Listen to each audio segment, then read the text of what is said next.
गिलहरी। किसी जंगल में चुनचुन नाम की शरारती गिलहरी अपनी माँ किट्टू के साथ रहती थी। चुनचुन कभी भी किट्टू की बात नहीं मानती थी। चुनचुन की हरकतों से जंगल के सभी जानवर बहुत परेशान रहते थे। एक दिन चुनचुन पेड़ पर खेल रही थी और उसी पेड़ पर फर्राटा नाम का एक बंदर भी सो रहा था। फर्राटा को देख चुनचुन ने अपनी माँ से कहा, माँ, ये बंदर हमारे पेड़ पर क्यों सो रहा है? ये पेड़ तुम्हारा कब से हो गया चुनचुन? सोने दो उसे। लेकिन माँ, जंगल में और भी तो पेड़ हैं। इससे कहो किसी दूसरे पेड़ पर जाकर सोए। चुनचुन, जैसे ये जंगल सबका है, वैसे ही ये पेड़ भी सबका है। इसीलिए तुम इस पेड़ से उसे नहीं हटा सकती। किट्टू ये बोलकर चली गई, लेकिन चुनचुन को एक शरारत सूझी। वो बंदर के पास पहुंची। उसने बंदर की पूंछ को पेड़ की टहनी से बांध दिया।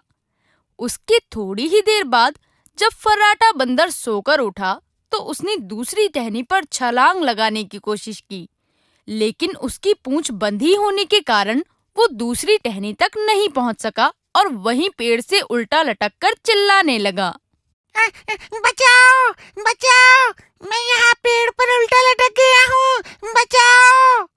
फर्राटा के चिल्लाने की आवाज सुनकर सभी जानवर वहां आ गए और तभी वहां मौजूद जंगल का राजा शेर सिंह बोला, अरे फर्राटा, तुम इतना चिल्ला क्यों रहे हो?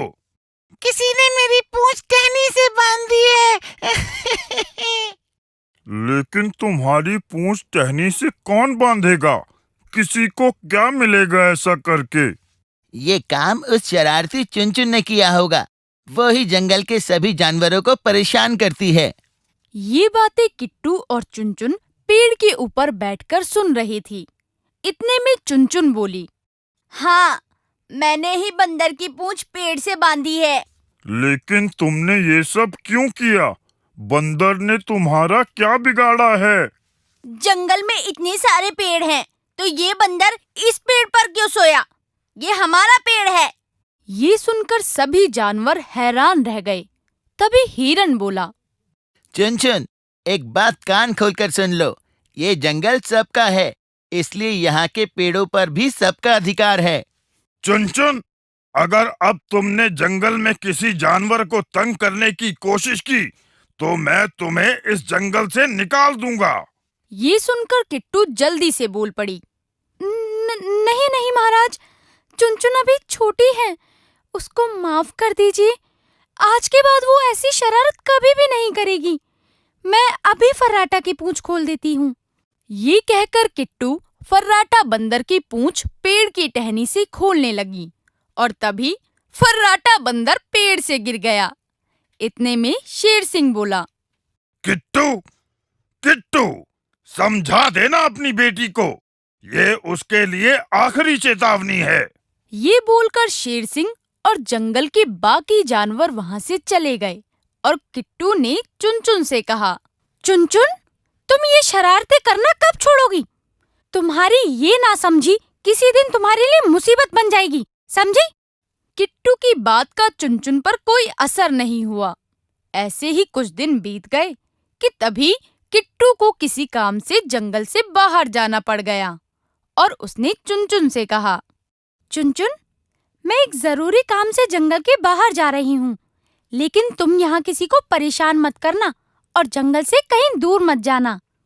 ठीक है माँ, आप चिंता मत करो, मैं किसी को परेशान नहीं करूँगी। लेकिन चुनचुन की बात पर किट्टू को विश्वास नहीं था, इसीलिए उसने अपने पड़ोस में रहने वाले कालू कौवे से कहा, कालू भाई, मैं जंगल से बाहर जा रही हूँ, 1-2 दिन में वापस आ जाऊंगी। क्या तुम चुनचुन का ख्याल रखोगे? ठीक है किट्टू, लेकिन जल्दी आने की कोशिश करना। तुम्हारी बेटी को ज्यादा दिन तक संभालना मेरे बस की बात नहीं है। कालू भाई, चिंता मत करो, मैं जल्दी आने की कोशिश करूंगी। ये बोलकर किट्टू चली गई और चुनचुन वहीं जंगल में रहने लगी। एक दिन चुनचुन पेड़ पर अकेली बैठी सोच रही थी। माँ को गए हुए इतने दिन हो गए, क्यों ना मैं भी जंगल से बाहर जाकर माँ से मिल लूं। माँ मुझे देखकर कितना खुश होंगी। ये सोचते हुए वो पेड़ से उतरने लगी ताकि वो जंगल से बाहर जा सके। लेकिन पेड़ से उतरते हुए उसे कालू ने देख लिया और वो बोला, चुन, तुम कहाँ जा रही हो? पेड़ से नीचे क्यों उतर रही हो? कहीं नहीं कालू अंकल, मैं तो बस पानी पीने जा रही थी। पानी पीकर जल्दी आ जाऊंगी। ठीक है, जाओ, लेकिन जल्दी आ जाना, रात होने वाली है। कालू की बात सुनकर चुनचुन वहां से चली जाती है और वो जंगल से बाहर जाने की कोशिश में रास्ता भूल जाती है। अब उसे दूर दूर तक कोई नहीं दिखाई देता जिससे वो रास्ता पूछ सके। उधर किट्टू जब पेड़ पर वापस आई तो उसे चुनचुन कहीं नहीं दिखाई दी। उसने कालू से पूछा, कालू भाई, चुनचुन कहाँ है? उसने थोड़ी देर पहले मुझसे कहा था कि वो पानी पीने जा रही है। उसके बाद वो अभी तक नहीं लौटी। कहीं वो किसी मुसीबत में न फंस जाए। हमें जाकर उसकी मदद करनी चाहिए। और रात भी होने वाली है। हमें अभी जाकर जंगल के सभी जानवरों को बताना चाहिए। ये कहकर किट्टू और कालू ने जंगल के सभी जानवरों को सारी बात बता दी। सभी चुनचुन को इधर उधर ढूंढने लगे, लेकिन वो कहीं नहीं मिली।